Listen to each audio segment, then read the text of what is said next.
Of a better Europe, focusing on real issues, migration, climate and the social dimension. That was European Commission President Jean-Claude Juncker responding to one of a series of short pitches on how to change Europe by members of the EPP's Young Members Network.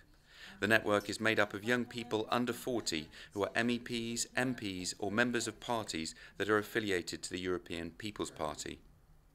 Juncker also spoke about the importance of jobs and growth. When I started my mandate here, I was putting all the needed importance on growth and jobs, because that is what is missing in Europe.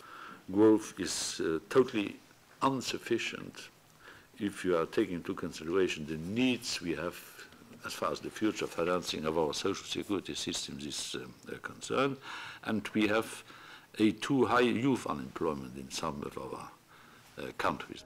Other issues raised by the young EPP members included the need to curb illegal immigration and the need to combat growing populism and extremism, for example by bringing the Commission closer to European citizens. Young EPP members are meeting MEPs and the European Commission President here in Brussels to discuss the future of Europe. EU defence policy and funding for research and innovation are among the topics being discussed.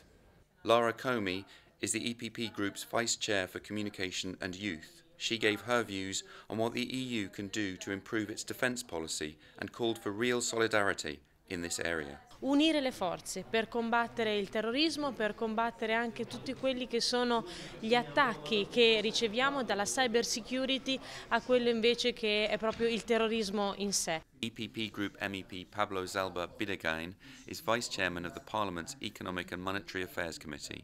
He gave his views on what needs to be done in the area of EU funding for research and innovation.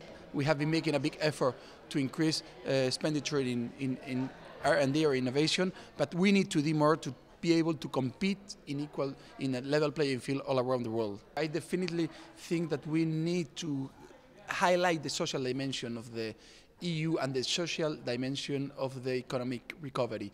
And I think this is an opportunity to somehow try to democratize the economic recovery. So we've heard some interesting ideas about how to change Europe for the better.